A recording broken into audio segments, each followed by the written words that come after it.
এই যে অপোজিটেই ডাউকি, আর তার ওই সাইডটা হচ্ছে বাংলাদেশ। আচ্ছা, জায়গাটার নাম হচ্ছে জাফলং, আর মেইন শহর যেটা সেটা সিলেট। আমরা এখন এসেছি মাওনিংনং, তাই তো? মাওনিংনং। এই গ্রামটা ইন্ডিয়ার সবথেকে পরিষ্কার গ্রাম হিসাবে পরিচিত। আজ আমরা প্রথমেই চলে যাব এক জাদুকরী জায়গা ডাউকি। মেঘালয়ের বুক চিরে বয়ে যাওয়া এক স্বচ্ছ জলরাশি, যেখানে প্রথম দেখাতেই প্রেমে পড়ে যেতে হবে। চলো তাহলে ঘুরে আসা যাক স্বপ্নপুরীর মতো এই জায়গা থেকে। তাই সকাল সকাল রেডি হয়ে বেরিয়েই পড়লাম আজকের গন্তব্যস্থলে। হাই এভরিওয়ান, বৃষ্টি কথার নতুন আরেকটি ভিডিওতে তোমাদের আরও একবার বিগ ওয়েলকাম। আজকে ছিল শিলংয়ে, কালকে শিলংয়ে এসেছি। তো শিলং থেকে বেরিয়ে যাচ্ছি ডাউকি। ডিস্টেন্স 80 কিলোমিটার মতো, আর যেতে টাইম লাগবে প্রায় 3 ঘন্টা। এবার ডিপেন্ড করছে কীরকম রাস্তায় জ্যাম হয় তার উপরে। চলো ডাউকিটা আজকে ঘুরে দেখবো, আর সাথে আর কি সাইট সিন আছে সেগুলো তোমাদের সাথে শেয়ার করবো। চলো দেখতে থাকো স্কিপ না করে। আর আজকে ডাউকি কমপ্লিট করে আমরা চলে যাবো চেরাপুঞ্জি, আর আমাদের আজকে স্টেইং আছে চেরাপুঞ্জিতে। ডাউকির উদ্দেশ্যে রওনা দিলাম আমরা শিলং থেকে।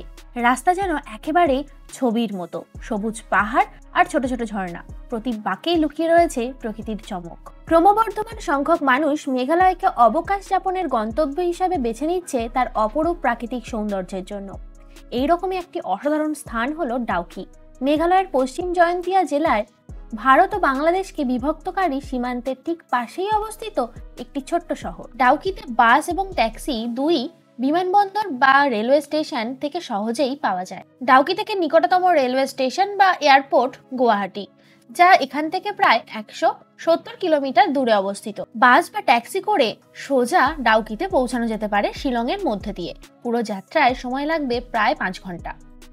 আমরা এখন যাচ্ছি বাংলাদেশ বর্ডারের দিকে, কারণ ডাউকি যে জায়গাটা, ডাউকি একটা নদী, সেই নদীটা হচ্ছে বাংলাদেশ আর ইন্ডিয়ার একটা বর্ডার সেপারেট করছে ওই নদীটাই। এই ডাউকি নদীটা বিখ্যাত তার স্বচ্ছ জলের জন্য, যেসব ছবি সোশ্যাল মিডিয়াতে হামেশাই দেখা যায়। তো আজকে সেই ইন্টারেস্ট নিয়েই যাচ্ছি যে এত সুন্দর একটা জিনিস চোখের সামনে দেখতে পাবো, অবশ্যই তোমাদেরকেও দেখাবো। আর ইচ্ছা আছে ওখানে গিয়ে বোটিং করব, দেখি ওখানকার বোটিং রেট কত। চলো সব কিছুই তোমাদের সাথে ডিটেলসে জানাবো, দেখতে থাকো। শিলং থেকে ডাউকি যাওয়ার রাস্তা খুবই ভালো। বেশ কিছু জায়গায় চওড়া রাস্তা, আবার বেশ কিছু কিছু জায়গায় সরু রাস্তা। সরু রাস্তা হলেও বেশ পরিষ্কার পরিচ্ছন্ন এবং নির্জন কোলাহল মুক্ত। ডাউকি ছাড়াও আমাদের আজকের প্ল্যান লিস্টে আরও কিছু জায়গার নাম এন্ট্রি করা আছে, যেগুলোতে আমরা যাব এবং তোমাদের সাথে প্রত্যেকটা জায়গা শেয়ার করব। তাই ভিডিওটা স্কিপ না করে পুরোটা দেখার অনুরোধ রইল। ডাউকির একদম কাছে, এই যে অপোজিটেই ডাউকি, আর তার ওই সাইডটা হচ্ছে বাংলাদেশ। এই ডাউকির ওই দিকটায় বাংলাদেশ। এখানটায় টিকিট কাউন্টার আছে, এই নিচে নামতে হবে। এই যে এইটা ধরে এইভাবে নিচে নামতে হবে, নিচে আছে কাউন্টার, ঠিক আছে? এখান থেকেই বোটগুলো ছাড়ে, বোট নেব, নিয়ে ঘুরবো ডাউকি লেকটাকে। কিন্তু যে স্বচ্ছ জল যে ব্যাপারটা ছিল না, সেই ব্যাপারটা এখন কিন্তু নেই, মানে সেই স্বচ্ছ জলের ব্যাপারটা এখন আর নেই। চলো যাওয়া যাক নিচে, টিকিট দেখে কাটি। টিকিট রেট কত আছে আমি বলছি পরে। রাস্তা থেকে অনেকটাই নিচে রয়েছে ডাউকি রিভার, মানে বুঝতেই পারছো কতটা নিচে। আর এতটা নিচেই আমাদেরকে এই সিঁড়ি ভেঙে ভেঙে নামতে হবে।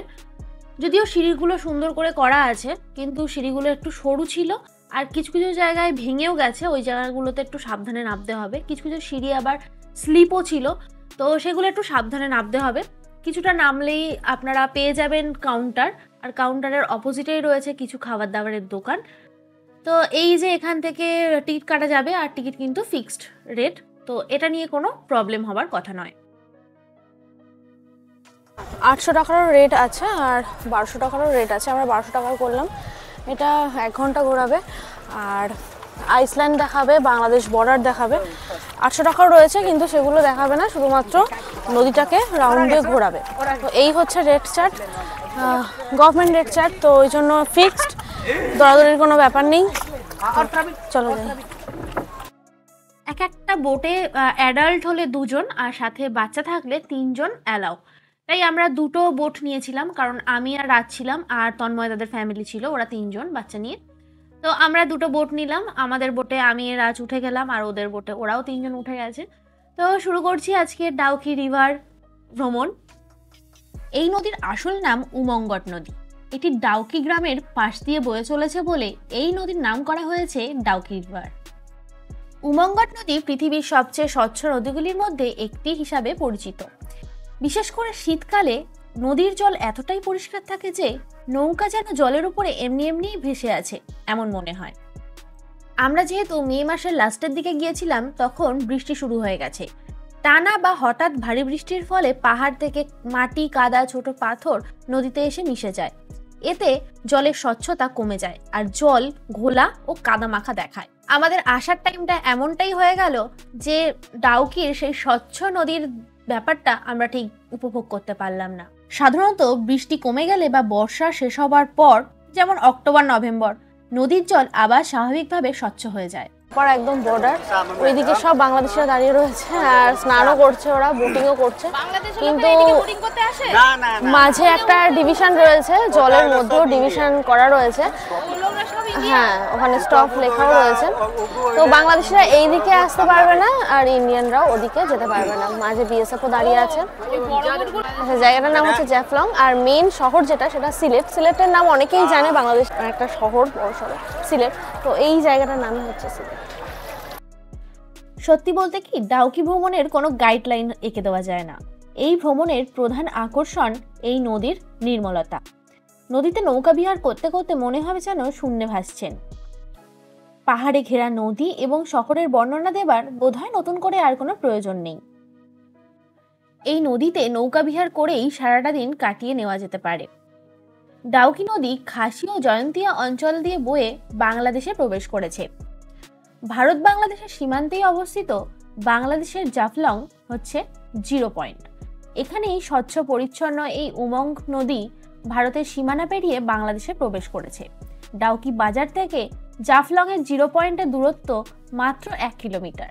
এখানকার রাস্তাঘাটে ভারতীয় সেনাদের সবসময় পাহারা দিতে দেখতে পাওয়া যায়, যদিও তাতে বেড়ানোর কোনো সমস্যা হয় না।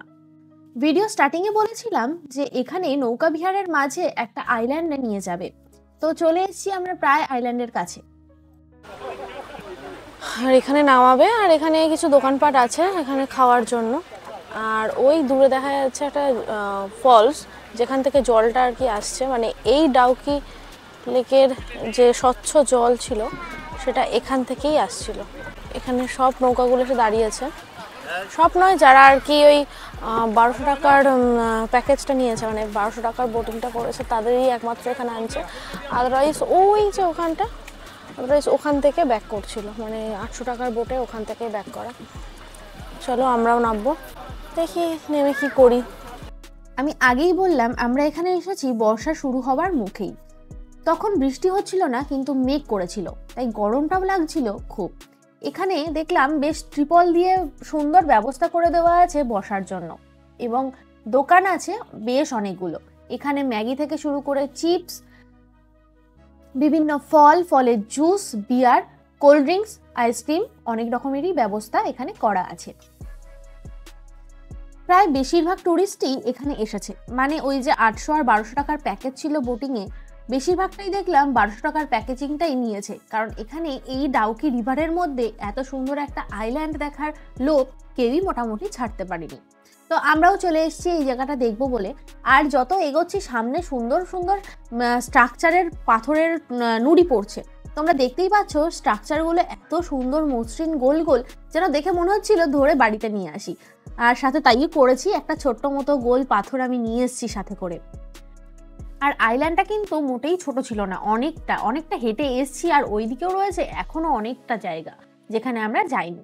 একটুখানি গিয়েই আমরা ব্যাক করে চলে আসলাম এই দোকানটাতে। আর এখান থেকে আমরা ম্যাগি খেয়েছি আর ফ্রুট জুস খেয়েছি। তবে আইল্যান্ডে থাকার জন্য টাইম ছিল মাত্র 30 মিনিট, তাই 30 মিনিট পরেই আমাদের আবার বোটে চলে আসতে হলো। এবার এখান থেকে আমরা ফিরে যাব আমাদের সেই গন্তব্যে যেখান থেকে আমরা বোটিংটা করতে শুরু করেছিলাম। এই ছিল আমাদের ডাউকি যে নৌকা বিহার সেটার অভিজ্ঞতা। এবার এখান থেকে উপরে উঠবো, অনেকটাই উঠতে হবে জানি। উপরে উঠে তারপর যাব নেক্সট গন্তব্যে। আর সেটা কি বলতো, এশিয়ার সব থেকে পরিষ্কার গ্রাম। এবার যেতে যেতে তোমাদের আরো একটা জিনিস দেখাই। দেখো এখানে কাটার তার দিয়ে ঘেরা রয়েছে, কারণ ওই নিচের জায়গাটা পুরোটাই বাংলাদেশের। কিছু কিছু জায়গায় দেখলাম আবার এরকম উঁচু বেড়া দিয়েও ঘেরা। তবে ড্রাইভার দাদার কাছে শুনলাম বাংলাদেশের লোকাল কিছু মানুষ সকালবেলায় ইন্ডিয়াতে আসে তাদের কাজকর্মের জন্য, কাজকর্ম মিটে গেলে আবার রাতের মধ্যে তারা ফেরত চলে যায় বাংলাদেশ। রাস্তায় যেতে যেতে আবারও আরেকবার চোখে পড়লো এমন সুন্দর একটা ফলস। যেতে যেতে অনেক জায়গাতেই সুন্দর সুন্দর ফলস দেখতে পাচ্ছি।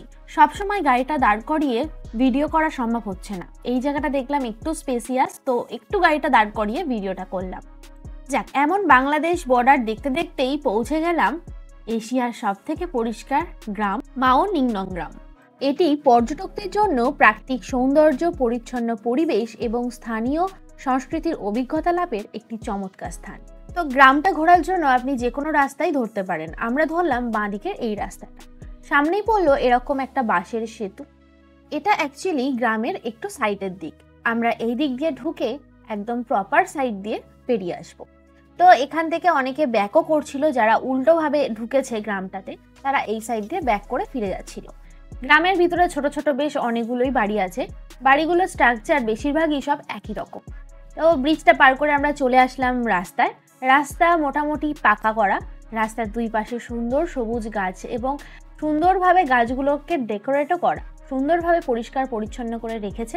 কোনো আবর্জনা, প্লাস্টিক কিছুই রাস্তার ধারে আপনি দেখতে পাবেন না। তাই তো গ্রামটি তার পরিচ্ছন্নতার জন্য বিখ্যাত। গ্রামবাসীরা সকলে মিলেমিশে গ্রামটিকে পরিষ্কার পরিচ্ছন্ন রাখতে বদ্ধপরিকর। মায়োলিংনং একটি মাতৃতান্ত্রিক সমাজ, যেখানে খাসি সংস্কৃতির প্রভাব দেখা যায়। গ্রামটি সবুজ গাছপালা, ফুল এবং প্রাকৃতিক সৌন্দর্যে ভরা। এখানে একটা সুন্দর বাগান এবং ঝর্ণাও দেখতে পাওয়া যায়। যেতে যেতেই দেখলাম কৃত্রিমভাবে তৈরি একটি হ্যাঙ্গিং ব্রিজ। এই ব্রিজটিতে ওঠার জন্য পার পার্সন 20 টাকা করে লাগবে। তবে গ্রামটিতে ঢুকতে কিন্তু কোনো মূল্য আপনাকে দিতে হবে না। তবে ব্রিজটিতে একসাথে 10 থেকে 12 জনের বেশি চড়া নিরাপদ নয়, তাই ওরা 10 থেকে 12 জনই উপরে উঠতে দিচ্ছিল। তারপর তারা নেমে পড়লে তারপর আমরা উঠলাম। তারপরে উঠে কিছুই না, জাস্ট দূরের একটু সৌন্দর্যটা দেখতে পেলাম। এটাই ছিল এখানকার বৈশিষ্ট্য। এখান থেকে খুব যে সুন্দর প্রাকৃতিক সৌন্দর্য দেখতে পাবো এরকম এক্সপেক্ট করাটাই ভুল। যাই হোক, উপরে উঠলাম, একটা নতুনত্ব জিনিস দেখলাম, বেশ ভালো লাগলো এরকম উপর থেকে একটা গোছানো পরিষ্কার পরিচ্ছন্ন গ্রামকে দেখে। আমরা এখন এসেছি মায়োনিংনং, তাই তো? মাওলিংনং গ্রামে, যেই গ্রামটা ইন্ডিয়ার সব থেকে পরিষ্কারতম গ্রাম হিসাবে পরিচিত। সত্যিই তাই, খুব গোছানো, একদম শান্তশিষ্ট গ্রাম। টুরিস্টদের জন্যই এটা ব্যস্ততম হয়ে উঠেছে, নয়তো খুব শান্ততমই গ্রাম। আর রাস্তাঘাট চারপাশটা সত্যিই খুব সাজানো গোছানো আর পরিষ্কার পরিচ্ছন্ন। আমরা একটা ওয়াচ টাওয়ার টাইপ করা আছে এখানে বাঁশ দিয়ে, মানে এটা একটা প্রাইভেট প্রপার্টি। এখানে পার হেড উঠতে 20 টাকা করে নেয়, টিকিট আছে এইটার জন্য। আর এমনি গ্রামটাতে ঢুকতে 100 টাকা লাগলো আমাদের গাড়িটাতে। এই যে উপরে উঠেছি, উঠে এই ভিউটা দেখো, এখান থেকে দূরে একটা চার্চ আছে, চার্চটা দেখা যাচ্ছে। গ্রামবাসীরা খুবই বন্ধুত্বপূর্ণ এবং আতিথ্যপরায়ণ। এখানে স্থানীয় খাবার ও থাকার জন্য আপনি গেস্ট হাউস ও হোমস্টেও পেয়ে যাবেন, এবং সুন্দর সুন্দর হোমস্টে। যেতে যেতে পড়লো চোখে এরকম একটা চার্চ, তাই ভিতরে ঢুকতে পারবো কিনা না জিজ্ঞাসা করেই একটুখানি ঢুকে ভিডিও ক্লিপটা নিয়ে নিলাম। জায়গাটা এত সুন্দর আর ছবির মতো লাগছিল, যেন কেউ ক্যানভাস নিয়ে ছবি এঁকেছে। ওরা নিজেরা গ্রামকে তো পরিষ্কার রাখেও, এবং বাইরে থেকে টুরিস্ট এসে যাতে গ্রামকে নোংরা না করে দেয় তার জন্য এই জায়গায় জায়গায় এরকম বেতের ডাস্টবিন করা ছিল, যেটা আমার খুব ভালো লেগেছে দেখতে। এবার গ্রাম ঘুরতে ঘুরতে যদি আপনার খিদে পেয়ে যায় তাহলেও কিন্তু কোনো চিন্তা নেই, এই গ্রামের ভিতরেই অনেকে সুন্দরভাবে ফুচকা, মোমো, চা, কফি, ম্যাগি নিয়ে বসেছে।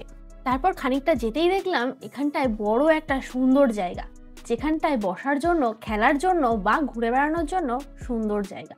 এখানটায় আশেপাশে হোমস্টেগুলো রয়েছে, তোমরা দেখতে পাবে। এখানে যদি থাকো তাহলে কিন্তু সন্ধ্যাবেলাটা বেশ সুন্দর কাটবে। যাই হোক, ফুচকার লোভ সামলাতে না পেরে আমরাও চলে আসলাম হাতে বাটি নিয়ে ফুচকা খাবো বলে। বাঙালির কাছে, বিশেষ করে আমার মতো বাঙালি হলে, সামনে ফুচকা আর মোমো থাকলে সেগুলোকে আমি আবার না বলতে পারি না। তাই মোমোও খেয়েছি ফুচকা খাবার পর। তারপরে চলে আসলাম মার্কেটিংয়ে। ঢোকার সময় তোমরা খেয়াল করেছো কিনা জানি না, যেখানে পার্কিং করেছিলাম সেখান থেকে বেরিয়েই ছিল একটা সুন্দর বড় জায়গা, সেখানে মার্কেটিংয়ের ব্যবস্থা ছিল। তারপরেই সোজা চলে আসলাম ন্যাচারাল ব্রিজ দেখতে। যদিও তখন অনেকটাই বেলা হয়ে গেছিল, দেখতেই পাচ্ছ অন্ধকারও খানিকটা হয়ে গেছে, তখন অনেকে ফিরে যাচ্ছিল আর আধ ঘন্টা পরেই এটা বন্ধ হয়ে যাবে। ওই জন্য এখানে যে টিকিট মূল্যটা ছিল তার হাফ নিয়েছিল আমাদের কাছ থেকে। তবে এখানে এসে হাঁটা চলা একটু সাবধানে করতে হবে। আমরা যখন যাচ্ছিলাম তখন দেখছিলাম একটা ছেলেকে ধরে ধরে নিয়ে যাচ্ছে, কারণ সে জলে নামতে গিয়ে পড়ে গিয়ে তার পাটা ভেঙে গেছে। এটি হলো মেঘালয়ের প্রাকৃতিক সেতু, যা জীবন্ত সেতু নামেও পরিচিত। গাছের শিকড় ব্যবহার করে এই সেতু তৈরি করা হয়েছে, যা সময়ের সাথে সাথে আরও শক্তিশালী হয়ে ওঠে। এই সেতুগুলো মেঘালয়ের সংস্কৃতি এবং প্রকৃতির একটি গুরুত্বপূর্ণ অংশ। মেঘালয়ে এইরকম বিভিন্ন ধরনের জীবন্ত শিকড় সেতু বিদ্যমান। এদের মধ্যে কিছু আছে একতলা, যেমন এটি সিঙ্গেল ব্রিজ, এবং আবার রয়েছে দোতলা, যেটাকে বলা হয় ডাবল ডেকার, যেখানে গিয়েই সম্প্রতি ঘটে গেছে এক হত্যাকাণ্ড। যদিও ওটা অনেকটা নির্জন এখানকার তুলনায়, ওখানে লোক খুব একটা যায় না, সেটারই সুযোগ নিয়েছিল সোনাম রঘুবংশী তার স্বামীকে হত্যা করতে। সেই ঘটনা ভারতের প্রায় সব মানুষই জানে। এই ঘটনাটি ঘটেছিল আমাদের ফিরে আসার ঠিক 10-15 দিন পরেই। তখন প্রায় বেলা পড়ে গেছে, সূর্য অস্ত যাবে। এই টাইমে আমরা ঠিক করলাম যে একটু পরেই বেরিয়ে আসবো। এখান থেকে ন্যাচারাল ব্রিজের ভিউটা দেখে নাও আরেকবার, কি সুন্দর লাগছে। আমি তো লাইফে ফার্স্ট টাইম এইরকম দেখলাম আর এখানে আসলাম। আমার এখানে আরও একটু টাইম কাটানোর ইচ্ছে ছিল, যেহেতু সন্ধে হয়ে আসছে, আবার আমাদেরকে ফিরতে হবে, ওই জন্য আর বেশি রাত না করে বেরিয়ে পড়লাম আমাদের পরের গন্তব্যস্থল, আমাদের নেক্সট হোমস্টেতে। আমরা এখন চলে যাব চেরাপুঞ্জিতে, কারণ আমাদের হোমস্টেটা চেরাপুঞ্জির কাছে অবস্থিত সোহারা গ্রামে, যা 100 ফলসের একদম কাছে অবস্থিত। রাজা রঘুবংশীর হত্যাকাণ্ডটি এই সোহারাতেই হয়েছে। ভাবতেই কেমন ভয় লাগছে, গাটা শিউরে উঠছে। তবে ন্যাচারাল সেতু থেকে আমাদের হোমস্টেতে আসতে বেশ খানিকক্ষণ সময় লেগে গেল, প্রায় 3 ঘন্টা মতো। তবে এখানে এসে একটু ঠান্ডা লাগছিল, বাকি জায়গাগুলোয় যেমন একটু গরম লাগছিল, এখানটা এসে দেখলাম ওয়েদারটা একটু নরম আছে, আর তখন বৃষ্টিও পড়ছিল। আমরা হোমস্টেতে চলে এসেছি। আমাদের হোমস্টেতে মুখোমুখি 2টো রুম আমরা পেয়েছি। এই রুমটাতে আমরা ঢুকছি, আর অপোজিট দিকের রুমটাতে তন্ময়দারা ঢুকেছে। রুমটাও বেশ সুন্দর, ছোটোখাটো হলেও খুব সুন্দর দেখতে। এখানে একটা বেড ছিল, বেডের অপোজিটে একটা সোফা মতো রাখা ছিল, অপোজিটে মিরর ছিল, সামনে একটা ছোট টেবিল ছিল আর চেয়ার ছিল। জানলার ওপারের ভিউটা ছিল খুব সুন্দর। এবার বাথরুমটা একটু দেখে নিই। প্রতিবারের মতো তোমাদের বাথরুমটা দেখাই আমি, কারণ বাথরুমটা হোমস্টের একটা ইম্পর্টেন্ট ফ্যাক্টর বলে আমি মনে করি। বাথরুমটাও বেশ সুন্দর ছিল, ছোটোখাটো এবং পরিষ্কার পরিচ্ছন্ন ছিল। তো এই ছিল আজকের আমাদের জার্নির গল্প। কেমন লাগলো অবশ্যই আমাকে জানিও। ভালো লাগলে লাইক শেয়ার করতে ভুলো না। আর আমার চ্যানেলে যদি নতুন হয়ে থাকো তাহলে সাবস্ক্রাইব করে আমার পাশে থাকো। আর যারা এতদিন ধরে আছো তাদেরকে অনেক অনেক ধন্যবাদ। আজকের ভিডিও এখানেই শেষ করছি। দেখা হচ্ছে খুব শীঘ্রই নতুন ভিডিও নিয়ে। ততক্ষণ পর্যন্ত টাটা।